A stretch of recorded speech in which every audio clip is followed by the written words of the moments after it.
Hello မင်္ဂလာခင်ကျွန်တော်ဒီနေ့ပြပြသွားမှာစာဒီ page အကြောင်းဖြစ်ပါတယ်ဒီ page က page quality အနေနဲ့ဖြစ်နေပါတယ်ဒီ page owner မသိနားမယ်ပဲသူရဲ့ page မှာဘလို့အမှားမျိုးလုပ်ခဲ့မိတယ်ဘလို့ content မျိုးတင်ခဲ့မိတဲ့အတွက်ကြောင့် page quality အနေနဲ့ဖြစ်ရတာဆိုတော့စနစ်ပတ်သက်ပြီးဒီနေ့ဒီ video အားလုံးအသေးစိတ်လုပ်ပြီးကျွန်တော်ပြပြရှင်းပြပေးမှာဖြစ်ပါတယ်ပြီးလို့ရှိရင်ကျွန်တော်ဒီ page quality အနေနဲ့အစင်းအောင်ဖြစ်အောင်ဘလို့ setup လုပ်ရမလဲဆိုမှလည်းဒီ video အားလုံး step by step လုပ်ပြီးကျွန်တော်ပြပြရှင်းပြပေးမှာဖြစ်ပါတယ်အဲ့အတွက်ဒီ page owner ပြောနိုင်မယ်သူရဲ့ page quality ကျွန်တော်တစ်ချိန်တော့ပြမယ်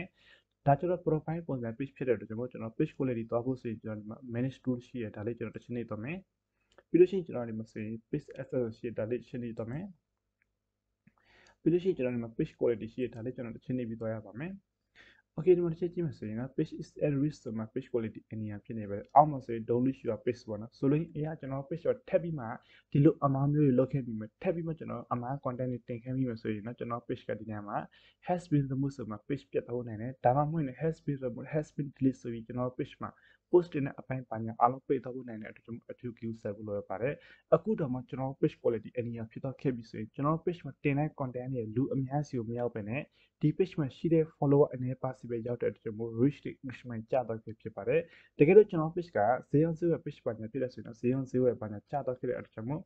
်အထူး queue ဆက်ဖို့လိုရပါတယ် okay ဒီနေ့ဒီ video မှာတော့ကျွန်တော် page မှာဘလို့အမှားမျိုးလုပ်ခဲ့မိဘလို့မျိုး content မျိုးတင်ခဲ့မိ page quality အနေနဲ့ဖြစ်နိုင်တယ်ဆိုတော့စနစ်ပတ်ပြီးအဓိကထားပြီးကျွန်တော်ပြပြပေးမယ်ဖြစ်ပါတယ်ကျွန်တော်ဒီနေ့တစ်ခုကျွန်တော်ပြောချင်တာဒီ page မှာ copyright 4ကျင်လာတဲ့ဒါပေမဲ့ကျွန်တော်တစ်လထဲမှာ copyright 4ကျင်လာမယ်တစ်လထဲနဲ့ copyright 3ကျင်လာမယ်ဆိုကျွန်တော် page က delete ဖြစ်ဖို့များတဲ့အတွက်ကျွန်တော်အထူး queue ဆက်ဖို့လိုပါတယ်ကျွန်တော်အရှိ video မှာဆိုလို့ရှိရင်ကျွန်တော်ဒီ copy တက်ဖို့ဘာညာတင်မယ်ဒါမှမဟုတ် copy video ဘာညာတင်မယ်အခြားနေရာအခြား platform က video တွေတက်ပုံတွေတင်မယ်ဆိုရင်ဘယ်လို edit လုပ်ပြီးတင်သွားရမလဲဆိုပြီးကျွန်တော် video လုံး particularly လုပ်ပြီးကျွန်တော်ပြပြရှင်းပြထားအောင်ရှိရဲအဲ့ဥစ္စာတစ်ချက်တော့ကြည့်ပြီးမှ page ကိုကင်တော့မယ်ဆိုရင်အရင်အဆင်ပြေတယ်ပေါ့နော်ဒီ page owner လည်းသူရဲ့ page မှာကိုယ်ပိုင်တက်ပုံမဟုတ်ဘဲနဲ့အခြား page ကတက်ပုံတွေအခြား internet ကတက်ပုံတွေအခြား website ကတက်ပုံတွေ download ဆွဲပြီး edit မလုပ်ဘဲနဲ့သူရဲ့ page မှာတင်တဲ့အတွက်ကျွန်တော်ဒီပုံစံလေးတွေဖြစ်တာဖြစ်ပါတယ်ပြီးလို့ရှိရင်ဒီ TikTok က video လေးတွေ download ဆွဲပြီးမှ edit မလုပ်ဘဲနဲ့သူရဲ့ page မှာတင်တဲ့အတွက်ကျွန်တော် copyright လာတာဖြစ်ပါတယ်အဲ့ဒီဥစ္စာနဲ့ပတ်သက်ပြီးလုံးဝတင်လို့မရဘူးတကယ်လို့အခြားနေရာအခြား platform ကဒီတက်ပုံနဲ့ video တင်မှာဆိုရင်တေချာလေး edit လုပ်ပြီးကျွန်တော် page မှာတင်တော့ရတာပေါ့နော်တချို့ကျတော့ရှိရဲ page admin တယောက်ထဲနဲ့ page နှစ်ခုသုံးခုကင်နေဒီ page မှာတင်တဲ့ content တွေဟိုဘက် page မှာတော့ပြီးတင်ချင် reuse content ဖြစ်တော့ခဲ့အဲကြောင့်မို့ဒီ page မှာတင်ပြီးတော့တက်ပုံတွေကိုနောက်တစ်ခု page မှာတင်ချင်တယ်ဆိုရင်နောက်တစ်ချိန်ပြန် edit လုပ်ပြီးတင်တော့ရမှာပေါ့နော်တက်ပုံဆိုရင် edit လုပ်ရအရင်ကိုလွယ်ပါတယ်တက်ပုံ download ဆွဲလိုက်ပြီးမှကိုတင်မဲ့တက်ပုံနည်းနည်းလေး crop လုပ်ပြီးမှအဲ့ဒီတက်ပုံပေါ်မှာကျွန်တော် page နာမည်ဖြစ်ဖြစ် page logo ဖြစ်ဖြစ်ဒါမှမဟုတ်ကိုကြိုက်တဲ့ဈေးနှုန်းတစ်ခုခုကိုတင်တင်ရှားရှားရေးထည့်ပြီးမှတင်မယ်ဆိုရင်တော့ 100% copyright လုပ်ခဲ့ပါတယ်ခင်ဗျ video editing လုပ်ဖို့လုပ်နေပတ်သက်ပြီးမှအပေါ်မှာကျွန်တော် video တွေတင်ထားပြီးတော့ရှိရဲအဲ့ဥစ္စာတစ်ချက်တော့ကြည့်နိုင်ပါတယ် okay ဒီ page မှာဒီ page ကိုတကယ်ပဲအမားရဲ့လောက်ခလားဆိုတော့ကျွန်တော်ပတ်သက်ပြီးသူရဲ့ page ကိုကျွန်တော်တစ်ချက်ရေးတော့ပြရမယ် okay ကျွန်တော်သူရဲ့ page home ကိုရောက်လာပြီဆိုရင်ဒီ page ကိုတကယ်ပဲ copy content ဘာညာတင်ထားလားဆိုတော့ကျွန်တော်တစ်ချက်တော့ကြည့်မယ်ဆိုလို့ရှိရင်ဒီ video လဲသူက sharing လုပ်ထားဥစ္စာဖြစ်ပါတယ်ကျွန်တော်အဲ့လိုမျိုးပေါ့နော်ကျွန်တော် page က content ကိုကျွန်တော်ကိုယ်တိုင် sharing လုပ်လို့မရဘူးအခြားနေရာအခြား platform အခြား internet မှာသွားပြီး sharing လုပ်လို့မရလို့ကျွန်တော် page က content တွေကျွန်တော် page မှာပြန်မှာ sharing လုပ်မယ်ဆိုရင်လည်း reuse ဖြစ်တော့ခဲ့တဲ့အတွက်ကြောင့်မို့ကျွန်တော် share နဲ့ပတ်သက်ပြီးလုံးဝလုပ်လို့မရပါဘူးတချို့ကျရှိရဒီ live stream တွင်းတဲ့ခါမှာကျွန်တော်တို့ page ဆန်ကက်လေးတွေဖောက်ပြီးမှ page ဆန် mail လေးတွေဖောက်ပြီးမှကျွန်တော် customer တွေ follower တွေကိုအတင်းအဓမ္မ group တွေမှာ sharing လုပ်ခတဲ့အခါမှာကျွန်တော် page အတွက် effect issue ဖြစ်စေတယ်ဘယ်လို issue ဖြစ်နိုင်လဲဆိုလို့ရှိရင် ID တစ်ခုတည်းနဲ့ group ပေါင်းများစွာမှာ share မယ်ဒါမှမဟုတ် group တစ်ခုထဲမှာပဲအဲ့ဒီ ID တစ်ခုတည်းနဲ့နှစ်ခေါက်သုံးခေါက်ပို့ sharing လုပ်ပြီးသွားနေမယ်ဆိုလို့ရှိရင်တော့ page အတွက်လည်း effect ဖြစ်စေတယ်အဲ့ဒီဥစ္စာနဲ့ပတ်သက်လုံးဝလုပ်လို့မရဘူးအဲ့လိုမျိုးလုပ်ပြီးသွားမယ်ဆိုရင်ပထမ step သူက reach engagement ကျလာမယ်ဒုတိယ step တဖြည်းဖြည်းနဲ့ page quality အနေနဲ့ဖြစ်ပြီးလာတဲ့အတွက်ကျွန်တော်အထူး view ဆက်ဖို့လိုရပါတယ်တကယ်လို့ကျွန်တော် page မှာကြည့်နေတဲ့ follower တွေ sharing လုပ်ခဲ့မယ်ဆိုရင်တော့အခြား group အခြားနေရာမှာ sharing မလုပ်ခိုင်းပါနဲ့သူတို့ရဲ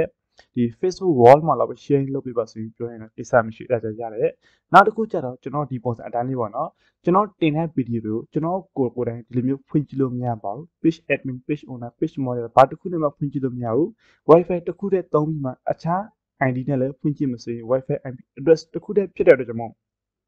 issue ဖြစ်စေပါတယ်ကျွန်တော် page က video ကျွန်တော်ကိုယ်တိုင်ဖွင့်ကြည့်တယ်ကျွန်တော် live stream ကျွန်တော်ကိုယ်တိုင်ဖွင့်ကြည့်တယ်ဆိုရင်တော့ view တွန်းအောင်လုပ်တယ်ဆိုမှ engagement တွန်းအောင်လုပ်တယ်ဆိုမှ Facebook team ဘက်ကလည်းကျွန်တော် page မှာပထမ step အနေနဲ့ limit or ကျွန်တော် content issue ဆိုပြီးလာတယ်ဒုတိယ step က reach engagement ကျလာတယ်တတိယ step ကကျွန်တော် page quality အနေနဲ့ဖြစ်ပြီးလာတဲ့အတွက်ကြောင့်မို့လုံးဝဖွင့်ကြည့်လို့မရပါဘူးအင်ရ wifi တခုတည်းတုံးမှလည်းအခြားဖုန်းနဲ့ဖွင့်ကြည့်မယ်ဆိုတော့ဒီပုံစံအတိုင်း issue ဖြစ်စေတဲ့အတွက်ကြောင့်မို့လုံးဝဖွင့်ကြည့်လို့မရဘူးတကယ်လို့ကျွန်တော် comment panel reply ပြန်မယ်ဆိုရင်တော့ကျွန်တော်တို့ဒီ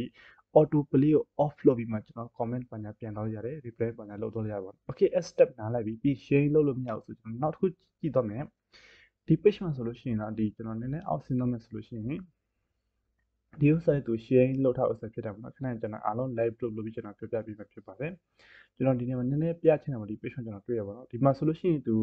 ဒီ color တချင်းလေးတွေသူတင်ထားဥစ္စာရှိရပါတော့တချင်းနဲ့ပတ်သက်ပြီး copyright အရင်ဆိုးတဲ့အတွက်ကျွန်တော်အဲ့ဥစ္စာနဲ့ပတ်သက်လုံးဝတင်လို့မရဘူးဒီတခြားဥစ္စာတွေနည်းနည်းတော်သေးတယ်တချင်းနဲ့ပတ်သက်ပြီးမှတင်လို့ရှိရင်တော့ copyright တစ်ခါတည်းလာတဲ့အတွက်ကျွန်တော်တကယ်အပြင်းစားတွေလာတဲ့အတွက်ကျွန်တော်တို့ personal account မှာထိခိုက်နိုင်တဲ့အတွက်ကြောင့်မို့ copyright နဲ့ပတ်သက်ပြီးလုံးဝတင်လို့မရဘူးဒီမျိုး copyright music နဲ့ပတ်သက်ပြီးလုံးဝတင်လို့မရဘူး okay this step တော့အားလုံးနားလည်ပေါ့ပြီးလို့ရှိရင်ကျွန်တော်ဒီမှာဆိုရင် TikTok ကဗီဒီယိုတွေအများကြီးရှိအောင်ကျွန်တော်တစ်ချက် check လုပ်ပြီးတော့ခါမှန်းokay ကျွန်တော်ဒီ KJ Studio ကျွန်တော်တစ်ချက်ရေးတော့ပြပါမယ်ပြီးလို့ရှိရင်ကျွန်တော်ဒီ publish tool တစ်ချက်လာမယ်ဆိုလို့ရှိရင်တော့ဒီ page owner တင်ထားတဲ့ content ကျွန်တော်တစ်ချက် check လုပ်မှဆိုရင်ဒီမှာဆိုရင်သူကိုယ်တိုင်ဒီလိုမျိုး sharing လုပ်ထားအများကြီးရှိတယ်အဲ့ဥစ္စာနဲ့ပတ်သက်ပြီးလုံးဝလုပ်ပြီးသွားလို့မရပါဘူးအဲ့လိုမျိုးလုပ်မှဆိုလို့ရှိရင်ကျွန်တော် page အတွက် affect အများကြီးဖြစ်စေပါတယ်